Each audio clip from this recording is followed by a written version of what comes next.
Hai, Assalamualaikum warahmatullahi wabarakatuh. Bertemu lagi dengan Ibu di mata pelajaran IPS kelas 7. Nah, pada pertemuan kali ini kita akan membahas materi selanjutnya, yaitu tentang permintaan, penawaran, pasar, dan harga. Check it out. Tujuan pembelajaran materi pada pertemuan kali ini adalah yang pertama, kalian harus mampu menjelaskan apa itu yang dimaksud dengan permintaan, penawaran, pasar, dan harga. Yang kedua, kalian harus mampu mendeskripsikan faktor-faktor apa saja yang mempengaruhi permintaan dan penawaran. Yang ketiga, kalian juga harus mampu untuk menganalisis jenis-jenis permintaan dan jenis-jenis pasar. Yang keempat, kalian harus mampu membandingkan antara kurva permintaan dengan kurva penawaran. Dan yang kelima, kalian juga harus mampu membuat kurva permintaan, kurva penawaran, dan kurva keseimbangan harga. Permintaan atau demand. Permintaan adalah jumlah barang yang ingin dibeli oleh masyarakat dengan berbagai tingkat harga tertentu. Jumlah barang yang ingin dibeli oleh masyarakat tergantung dari kebutuhan masyarakat terhadap suatu barang tertentu. Nah, ketika kita membahas tentang permintaan, posisikan kita atau kalian sebagai pembeli atau konsumen ya anak-anak. Kenapa? Hal itu ditujukan agar bisa lebih mudah memahami materi tentang permintaan. Permintaan terhadap barang dan jasa itu ternyata dipengaruhi oleh beberapa faktor. Berikut adalah faktor-faktor yang mempengaruhi permintaan. Yang pertama, ada harga barang. Artinya bahwa harga suatu barang atau jasa akan mempengaruhi banyak sedikitnya jumlah barang yang diminta oleh pembeli. Jika harga barang naik atau mahal, maka jumlah barang yang diminta akan sedikit.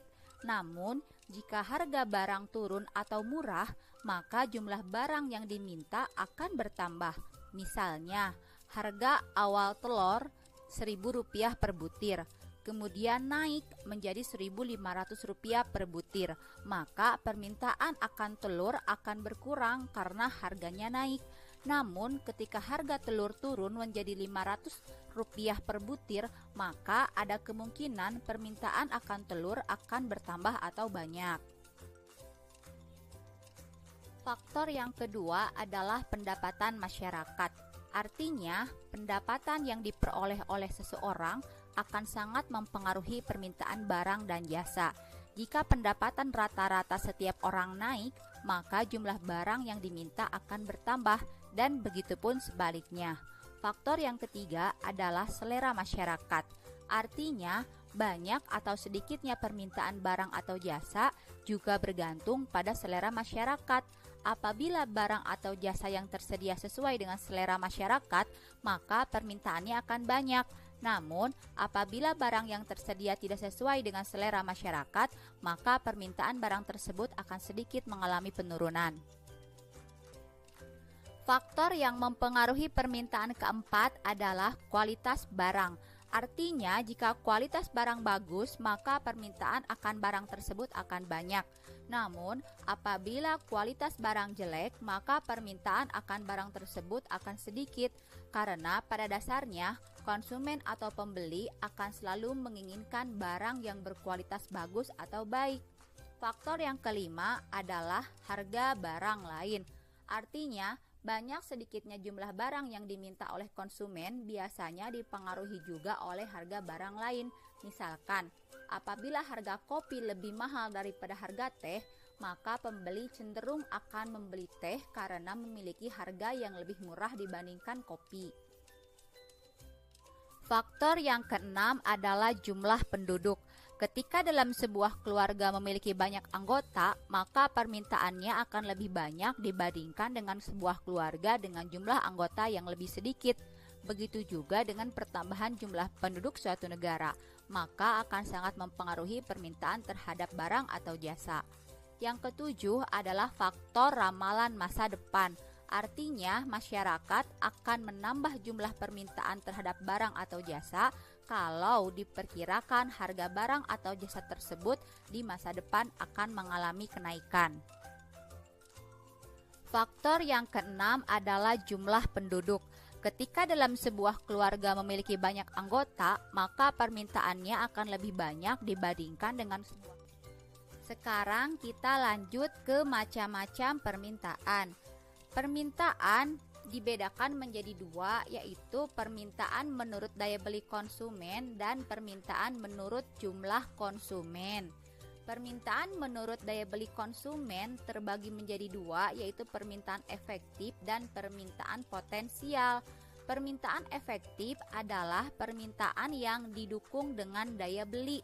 Artinya, permintaan ini berasal dari konsumen atau pembeli yang memiliki kemampuan berupa materi atau uang untuk membeli barang atau jasa. Sedangkan permintaan potensial adalah permintaan yang didukung oleh daya beli, gitu kan? Namun belum mampu melakukan transaksi jual beli. Sedangkan permintaan menurut jumlah konsumen itu terbagi menjadi dua. Yang pertama ada permintaan individual atau permintaan perorangan dan permintaan pasar. Permintaan individual adalah permintaan masing-masing orang terhadap suatu barang atau jasa yang bergantung pada kemampuan dan selera masing-masing orang. Sedangkan permintaan pasar adalah permintaan yang dilakukan oleh masyarakat pada umumnya. Permintaan ini dapat dihitung dengan menjumlahkan permintaan-permintaan individu atau permintaan perorangan. Nah, anak-anak, sekarang kita beralih untuk mempelajari tentang kurva permintaan. Sebelumnya, kalian amati dulu tabel di samping. Di sana ada tabel harga dan jumlah atau kuantitas barang yang diminta. Kita ambil contoh, misalkan harga per mangkuk bakso ya. Di sana ada pernyataan bahwa ketika harga bakso itu Rp20.000 per mangkok, maka jumlah yang diminta itu hanya 120 mangkok. Tapi ketika harga bakso turun Rp18.000 per mangkok, jumlah yang diminta menjadi naik, yaitu sebanyak 140 mangkok.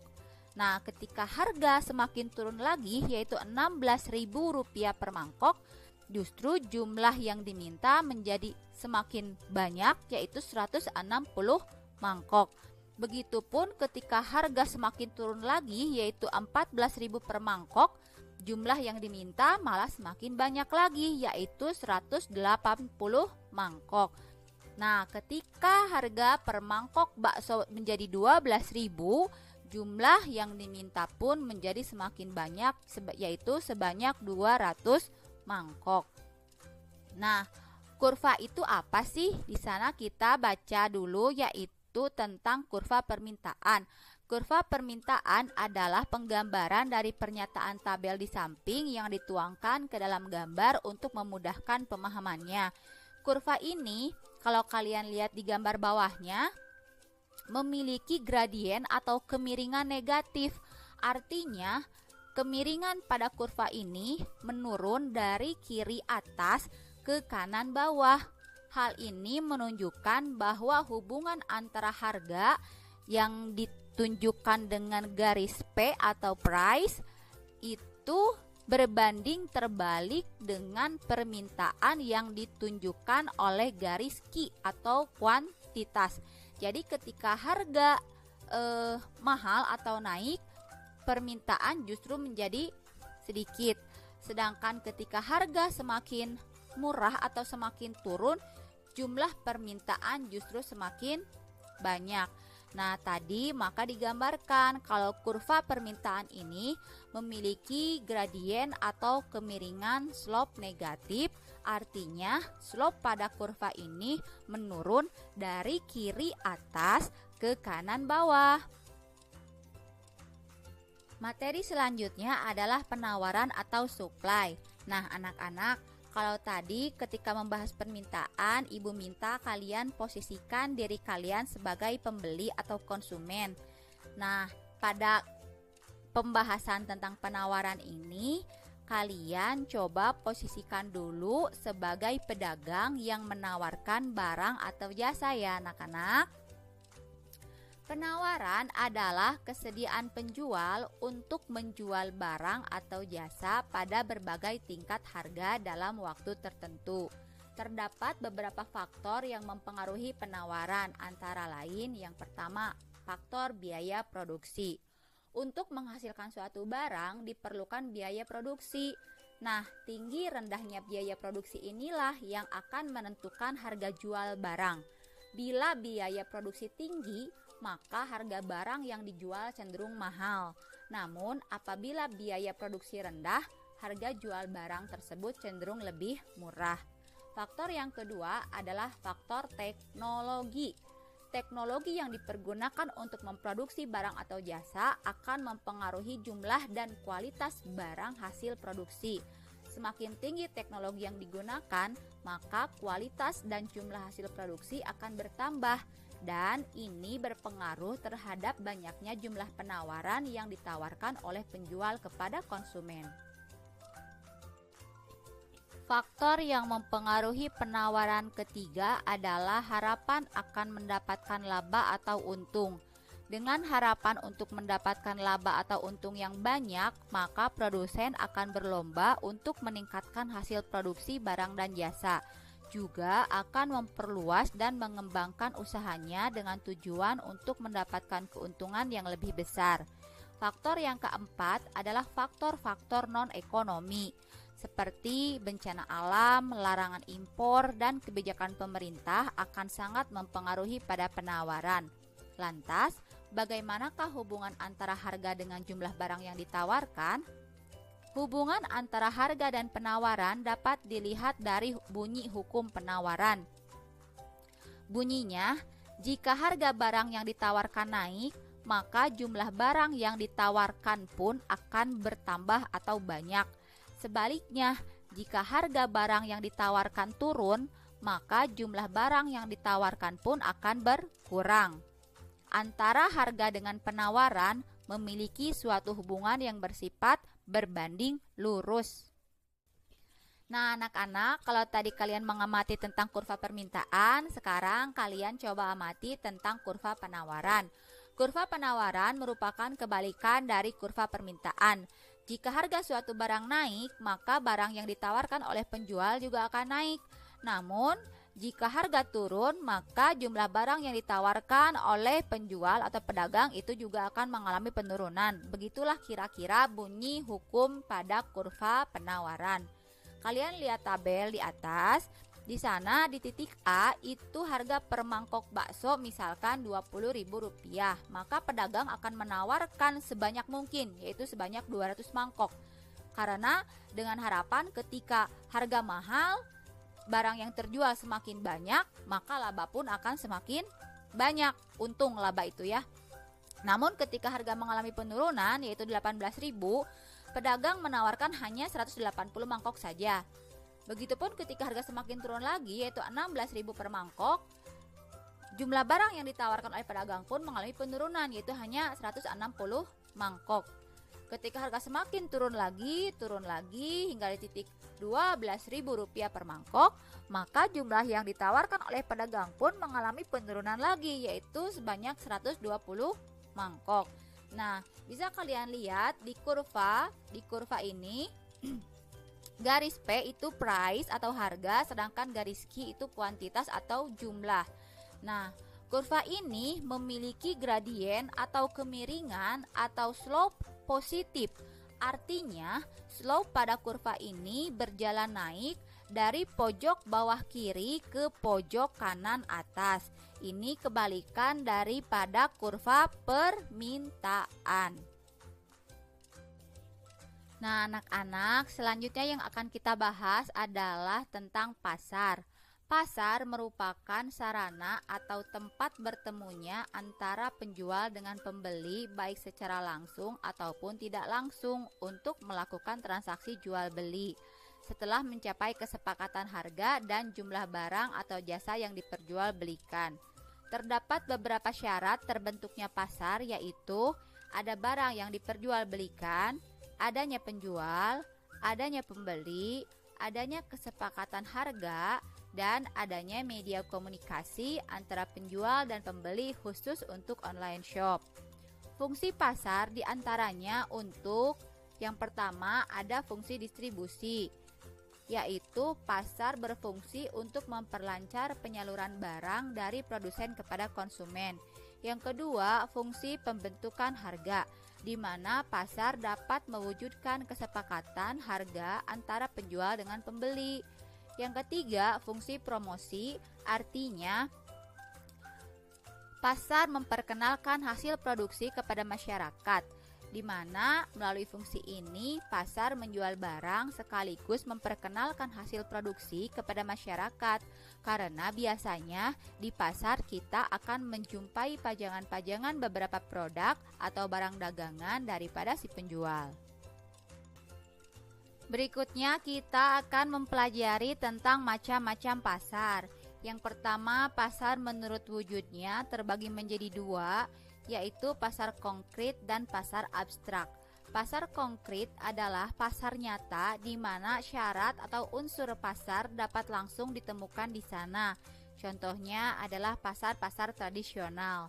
Sedangkan pasar abstrak adalah pasar di mana syarat atau unsur pasar ada, namun tidak bertemu secara langsung, contohnya online shop. Sekarang macam-macam pasar menurut barang yang diperdagangkan juga sama terbagi menjadi dua. Ada yang disebut dengan pasar barang konsumsi dan ada yang disebut dengan pasar barang produksi.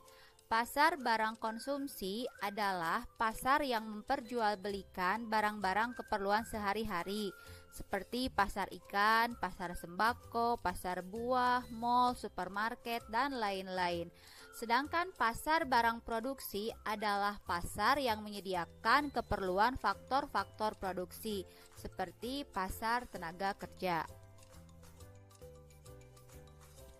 Pasar menurut luas jaringan distribusi atau penyaluran barang dan jasa terbagi menjadi 4, yaitu yang pertama pasar setempat, yaitu pasar yang digunakan oleh masyarakat di wilayah sekitar dan melibatkan penjual serta pembeli di sekitar daerah tersebut juga.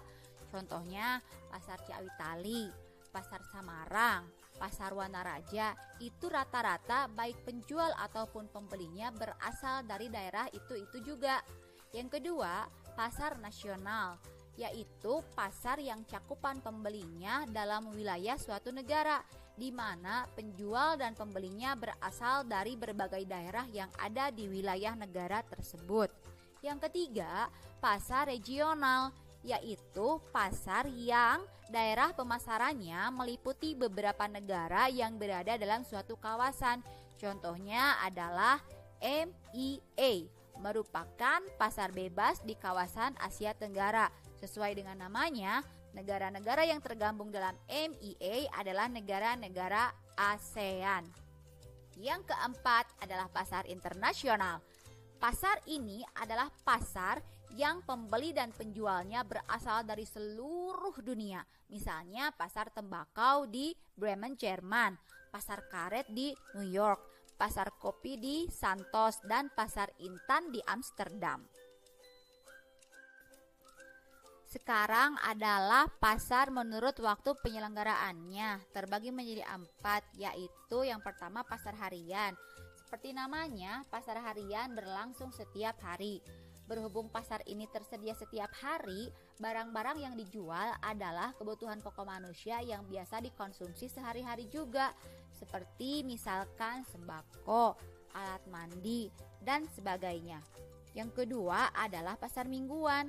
Pasar ini adalah jenis pasar yang buka setiap 1 minggu sekali. Jenis pasar seperti ini dapat kita temui di beberapa kota, misalkan di Jakarta.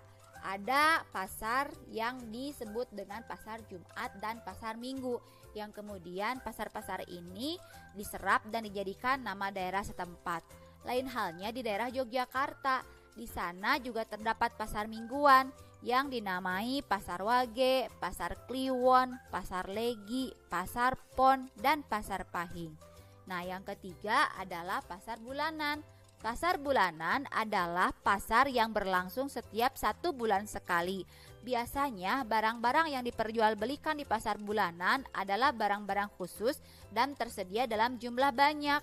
Pasar ini biasanya terjadi karena momen-momen tertentu yang muncul setiap bulan. Contohnya pasar-pasar yang muncul di depan kantor pos, di depan pabrik-pabrik, ketika tiba masa pembayaran pensiunan atau masa pembayaran gaji. Yang keempat adalah pasar tahunan. Pasar tahunan adalah pasar yang terjadi setiap 1 tahun sekali. Pasar tahunan biasanya berlangsung di kota-kota besar di dunia. Barang yang diperjualbelikan pun bukan kebutuhan sehari-hari kayak odol dan garam, tapi di pasar tahunan ini bisa saja barang yang kita temui adalah yang tidak dibutuhkan oleh semua orang. Misalkan yang diperjualbelikannya berupa mesin fotokopi, pameran mobil, alat-alat percetakan, dan lain sebagainya. Pasar menurut organisasi atau strukturnya terbagi menjadi dua, yaitu pasar persaingan sempurna dan pasar persaingan tidak sempurna. Pasar persaingan sempurna merupakan suatu pasar di mana jumlah penjual dan pembelinya sangat banyak dan produk yang ditawarkan sejenis. Contoh barang yang dijual pada bentuk pasar ini adalah beras, gandum, kentang, batu bara, dan sebagainya. Agar mudah membedakan, pasar persaingan sempurna memiliki ciri-ciri pokok antara lain: yang pertama, barang yang diperjualbelikan sejenis atau sama. Yang kedua, jumlah penjual dan pembeli banyak. Yang ketiga, tidak ada campur tangan pemerintah dalam penentuan harga. Yang keempat, faktor-faktor produksi bergerak bebas. Yang kelima, penjual adalah price taker atau pengambil keputusan harga. Yang keenam, konsumen memiliki posisi kuat untuk tawar-menawar. Sedangkan pasar persaingan tidak sempurna merupakan jenis pasar yang hanya memiliki penjual terbatas tetapi pembelinya sangat banyak. Barang atau jasa yang terdapat dalam pasar ini heterogen atau bermacam-macam. Oh iya, karena jumlah penjualnya terbatas, maka penjual menjadi pihak yang menentukan harga atau price taker. Ciri-cirinya adalah pada pasar persaingan sempurna hanya terdapat sedikit penjual dengan sangat banyak pembeli. Yang kedua, harga ditentukan oleh penjual karena ada unsur monopoli sehingga interaksi ekonomi atau jumlah permintaan dan penawaran kurang berperan dalam pembentukan harga. Yang ketiga, sulit untuk produsen atau penjual baru masuk ke dalam pasar ini. Yang terakhir, barang dan jasa yang ditawarkan bervariasi tetapi akan sulit untuk mencari barang substitusi atau penggantinya. Materi selanjutnya yang akan kita pelajari adalah tentang harga. Nah, anak-anak, coba kalian amati gambar di atas.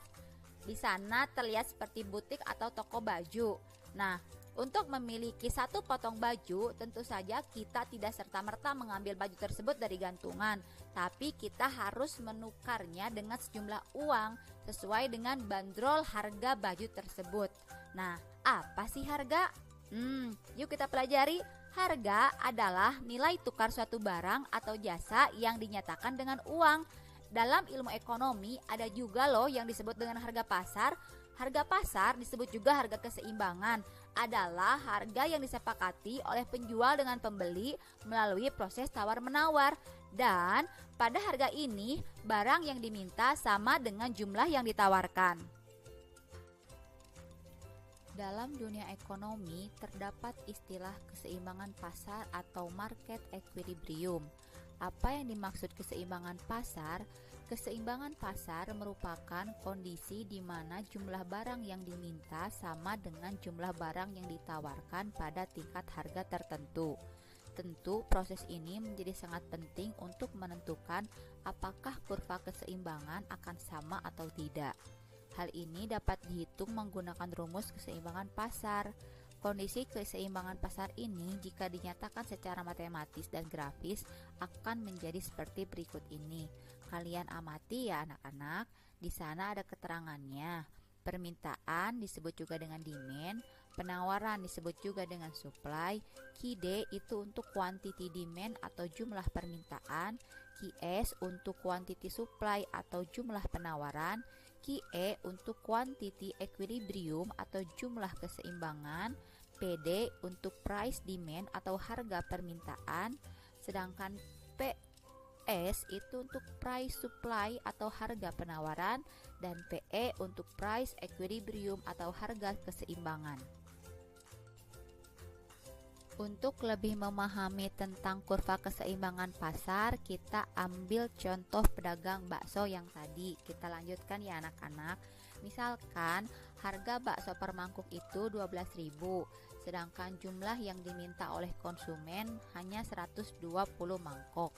Namun ternyata pedagang bakso menawarkan 200 mangkok. Nah, sifat interaksi yang terjadi pada kasus ini adalah kelebihan penawaran. Kenapa disebut kelebihan penawaran? Karena di sini jumlah yang ditawarkannya lebih besar atau lebih banyak dibandingkan dengan jumlah yang diminta. Pada kasus harga bakso per mangkuknya 14.000, di sana konsumen meminta 140 mangkok, sedangkan pedagang menawarkan 180 mangkok. Ini juga sama terjadi kelebihan penawaran. Nah, pada harga bakso 16.000 per mangkok, di sini jumlah yang diminta oleh konsumen adalah 160 mangkok. Begitupun dengan jumlah yang ditawarkan oleh pedagang sama, yaitu 160 mangkok. Inilah yang disebut dengan sifat interaksi keseimbangan pasar. Kenapa? Karena tadi jumlah yang diminta sama dengan jumlah yang ditawarkan, yaitu 160 mangkok pada harga Rp16.000. Kemudian pada harga 18.000 per mangkok, jumlah yang diminta ini 180 mangkok, sedangkan jumlah yang ditawarkan oleh pedagang adalah 140 mangkok. Di sini sifat interaksi yang terjadi adalah kelebihan permintaan. Kenapa? Karena di sini jumlah permintaan lebih banyak daripada jumlah yang ditawarkan. Maka kurvanya adalah sebagai berikut. Karena tadi terjadi keseimbangan pasar pada saat jumlah yang diminta 160 mangkok dan jumlah yang ditawarkan 160 mangkok terletak pada harga 16.000 per mangkok, maka di sanalah terjadi titik potong yang kalian bisa lihat di sana ada titik E. Titik E itu merupakan titik pertemuan antara jumlah permintaan dengan jumlah penawaran, di mana jumlah permintaan dengan jumlah penawarannya itu sama, yaitu 160 mangkok. Nah, inilah yang disebut dengan kurva keseimbangan pasar. Dalam keseimbangan pasar juga dapat dipahami sebagai suatu kondisi di mana harga produk yang ditawarkan sama dengan harga produk yang diminta oleh konsumen. Apabila suatu keseimbangan pasar tercapai, maka tidak adanya perubahan dalam harga atau harga cenderung tetap. Harga inilah yang disebut dengan harga keseimbangan. Thank you for watching guys. Seperti biasa, untuk tugas selanjutnya akan ibu kirimkan melalui WA ataupun GC. Dan apabila kalian memiliki beberapa pertanyaan, jangan sungkan untuk menghubungi ibu ya. Bye. Wassalamualaikum warahmatullahi wabarakatuh.